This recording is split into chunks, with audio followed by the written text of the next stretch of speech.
কাদের কুদরত তুদারি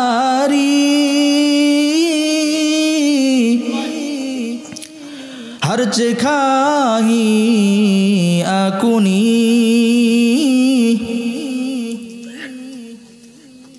मुर्दारा तू जान बख्शी जिंदारा बेजाकुनी। कवि कत सुंदर करे बोलें अल्लाह पाक रब्बुल आलामीन एमन क्षमतार अधिकारी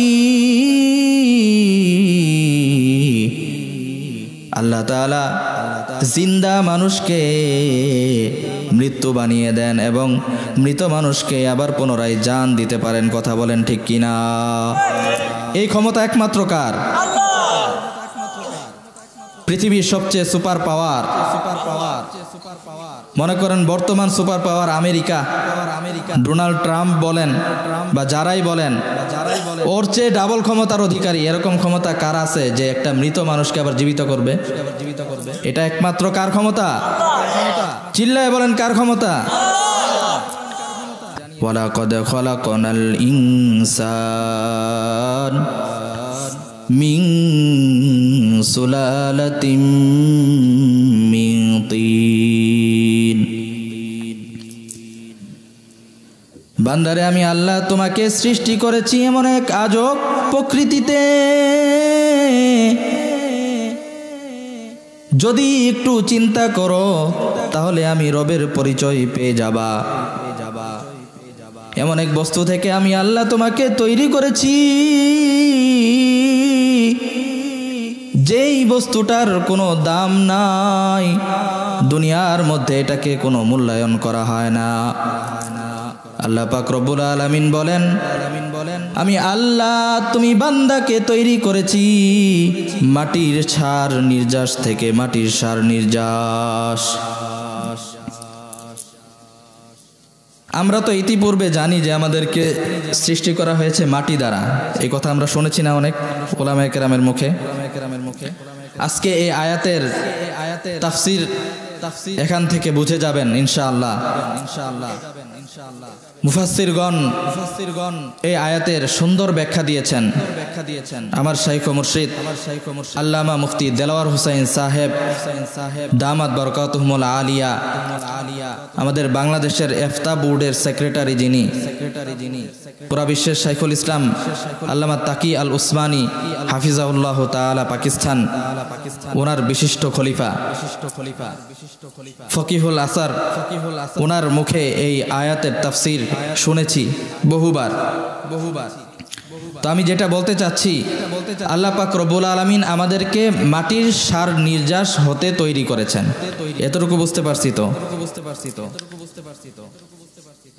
এবার মাটির সার নির্যাস থেকে কিভাবে তৈরি করলেন আমাদের একটু বোঝা উচিত। আল্লাহ পাক রব্বুল আলামিন কুরআনুল কারীমের আরেকটা আয়াতের মধ্যে বলেছেন ফালয়ানজুরিল ইনসানু ইলা তাআমি, মানুষ যেন তার খাদ্যের দিকে তাকায়। আন্না সাবাবনাল মাআ সাব্বা, আমি আল্লাহ আসমান থেকে মুষলধারে পানি বর্ষণ করি। সুম্মা শাকাকনাল আরদা শাক্কা, এবং আমি আল্লাহ জমিনকে নিখুঁতভাবে ফাটিয়ে দেই। ফাআমবাতনা ফিহা হাব্বা, এবং আমি আল্লাহ সেই জমিন থেকে হাজার হাজার শত শত আইটেমের ফলমূল আমি আল্লাহ জমিন থেকে তৈরি করে দেই। এই রিজিকগুলো তোমরা ভক্ষণ করো। আমার বলার উদ্দেশ্য হলো আল্লাহ পাক রব্বুল আলামিন মাটির সার নির্যাস দিয়ে আমাদেরকে তৈরি করেছেন। এই মাটির সার নির্যাস হলো আমরা যেই সমস্ত নেয়ামত ভোগ করতেছি। আম গাছের আম খায় একরকম স্বাদ, কাঁঠালের অন্যরকম স্বাদ, আবার ওই জমিন থেকে মিষ্টি জাতীয় ফল উৎপন্ন হয়, জমিন থেকে আবার তিতা জাতীয় ফল উৎপন্ন হয়। কথা বলেন ঠিক কিনা? করলা তিতা লাগে না? লাগেনি তিতা? মরিচ ঝাল লাগে। আবার মিষ্টি ফলের তো অভাব নাই। হ্যাঁ, এই আল্লাহ তাআলা শত শত আইটেমের রিজিক আমাদেরকে জমিন থেকে উৎপন্ন করায় দেন। বলেন না সুবহানাল্লাহ। কিভাবে উৎপন্ন করান?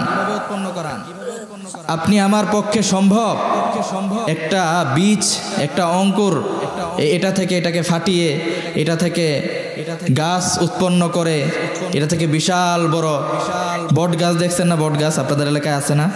বিশাল বড় না? কিন্তু বট গাছের সেই সূচনাটা কিন্তু ছোট্ট একটা বীজ। সুবহানাল্লাহ। আল্লাহ তাআলা কত ক্ষমতার মালিক। হ্যাঁ, এই ছোট্ট একটা বীজ থেকে বট গাছের মতো এত বড় গাছ আল্লাহ তাআলা তৈরি করে দেন। তো যাই হোক, জমিন থেকে আল্লাহ পাক রব্বুল আলামিন এরকম শত শত আইটেমের রিজিক উৎপন্ন করে দেন। সুবহানাল্লাহ। এই রিজিকগুলো আমরা ভক্ষণ করি। এই রিজিকগুলো কি করি? আমরা ভক্ষণ করি। এরপরে এই রিজিক ভক্ষণ করার পরে কি হয়? এই কথাটা আল্লাহ পাক রব্বুল আলামিন সূরা মুমিনের মধ্যে বলতেছেন যে ওয়ালাকাদ খলাকনাল ইনসানা মিন সুলালাতিন মিন তিন, আমি আল্লাহ মানব জাতিকে, ইনসানকে মাটির সার নির্যাস থেকে তৈরি করেছি। এবার যদি বুঝে থাকেন তাহলে বলেন তো, জমিন থেকে যেই সমস্ত ফলমূল, শাকসবজি, ধান, গম এগুলো উৎপন্ন হয়, এই উৎপন্ন বস্তুগুলো, এই খাদ্যগুলো যে আমরা খাই, এগুলো মাটির সার নির্যাস না? মাটি থেকেই তো উৎপন্ন হয় নাকি? এই কথাটাই আল্লাহ তাআলা বলেছেন যে মাটির সার নির্যাস থেকে আমি আল্লাহ মানুষকে তৈরি করি। এখন বুঝতে হবে আল্লাহ তাআলা কিভাবে পিউরিফাই করেন এই ফলগুলো। এক কবি বলেছিলেন, কাদেরে কুদরত দারি हर्च खाही आकुनी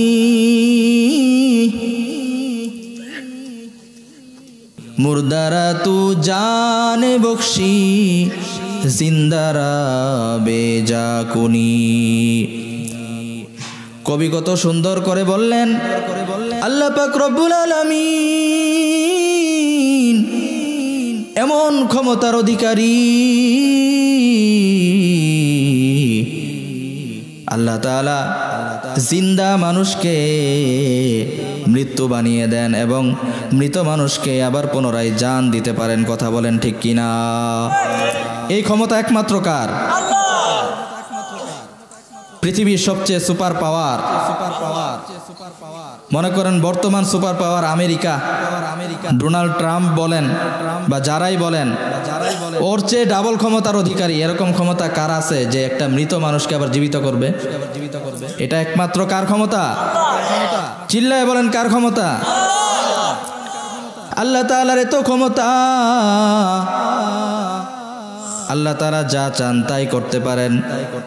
এই জন্য আল্লাহ পাক রব্বুল আলামিন কালামে পাকের মধ্যে বলেন, আমি আল্লাহ সেই রিজিকগুলো যখন তোমাদের জবান দিয়ে, মুখ দিয়ে ঢুকিয়ে পেটের মধ্যে দেই, তখন আমি আল্লাহ এই রিজিকগুলো তোমার বাবার পৃষ্ঠদেশের মধ্যে এক ফোঁটা নাপাক পানিতে রূপান্তরিত করি। সুবহানাল্লাহ। এই রিজিকগুলোর মধ্যে কয়েকটা ভাগ হয়, প্রস্রাবের রাস্তা দিয়ে বের করে দেই, পায়খানার রাস্তা দিয়ে বের করে দেই, মুখ দিয়ে বের করে দেই, থুতুর মাধ্যমে, শরীর দিয়ে, শরীরের লোম দিয়ে বের করে দেই, ঘামের মাধ্যমে। এগুলো থেকে পিউরিফাই করে করে একটা ফোঁটা পানি আমি আল্লাহ তোমার বাবার পৃষ্ঠদেশে তৈরি করে দেই। নাপাক পানি, নাপাক পানি, এই নাপাক পানিটাই হলো মাটির সার নির্যাস। বুঝে আসছে? কোথায় তৈরি হয়? বাবার পৃষ্ঠদেশে, যেটাকে আমরা বীর্য বলি। চিনি না আমরা? আমরা প্রত্যেকটা মানব জাতি এই নাপাক এক ফোঁটা পানি দ্বারা তৈরি হয়েছি। কিসের এত অহংকার? হ্যাঁ, একটু ক্ষমতাই না পেয়েছেন, ইউনিয়নের চেয়ারম্যান হয়েছেন বা এমপি হয়েছেন, মন্ত্রী হয়েছেন, ডাক্তার হয়েছেন, ইঞ্জিনিয়ার হয়েছেন, এই জন্য এত অহংকার।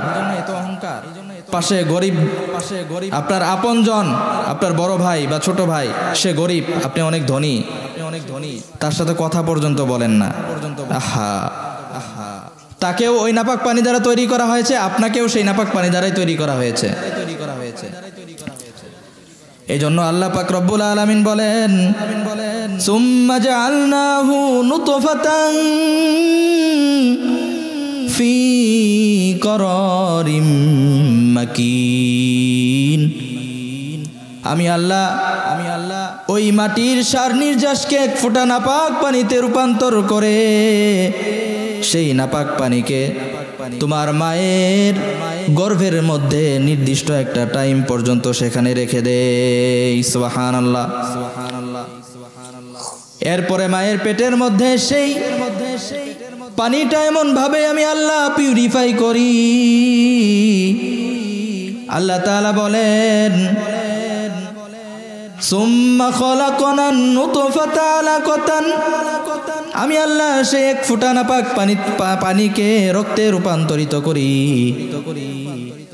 ফাখলাকনাল আলাকাতা মুদগাতান, এবং সেই রক্তপিণ্ডটাকে একটা গোস্তে রূপান্তরিত করি।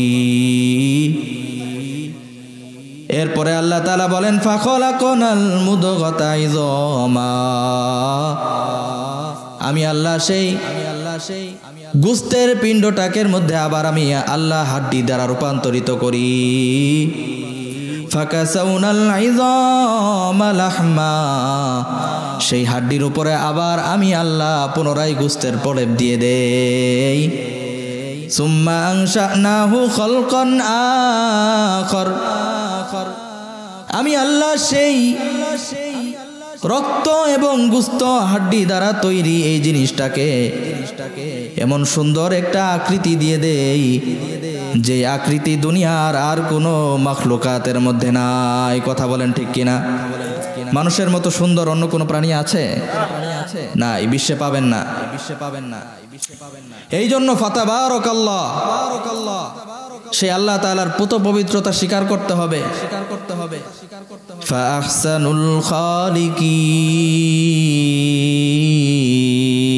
আল্লাহু আকবার। আল্লাহ তাআলা এমন সুনিপুণ কারিগর, যেই বস্তুটার কোনো দাম ছিল না, এক ফোঁটা নাপাক পানির কোনো দাম ছিল না, সে এক ফোঁটা নাপাক পানি থেকে আল্লাহ তাআলা দুনিয়ার সর্বশ্রেষ্ঠ জাতি, সর্বশ্রেষ্ঠ মাখলুক তৈরি করে দিলেন। সুবহানাল্লাহ। এই জন্য আল্লাহ তাআলা এমন এক কারিগর, আল্লাহ তাআলার মতো কারিগর বিশ্বে কেউ নাই। সব পারেন, আল্লাহ যা চান তাই পারেন। তো মুফাসসিরিনগণ এই আয়াতের ব্যাখ্যায় বলেছেন, এতক্ষণ তো আমরা জানলাম যে মানুষকে মাটির সার নির্যাস থেকে তৈরি করা হয়েছে। কি বলেন? তো এখন যে তাফসীরটা বলবো, এটা খুব মনোযোগ সহকারে শুনতে হবে। উলামায়ে কেরাম এই আয়াতের ব্যাখ্যায় বলেছেন যে মানুষ সৃষ্টি করার পিছনে এই মানুষের দেহের মধ্যে মৌলিকভাবে 4টা উপাদান রয়েছে। কয়টা উপাদান? 4টা উপাদান। 1 নাম্বার হলো মাটি, 2 নাম্বার হলো বাতাস, 3 নাম্বার পানি, 4 নাম্বার আগুন। বলেন তো কি কি? মাটি, বাতাস, পানি, আগুন, এই 4টা মৌলিক জিনিস দ্বারা মানুষকে আল্লাহ পাক রব্বুল আলামিন তৈরি করেছেন।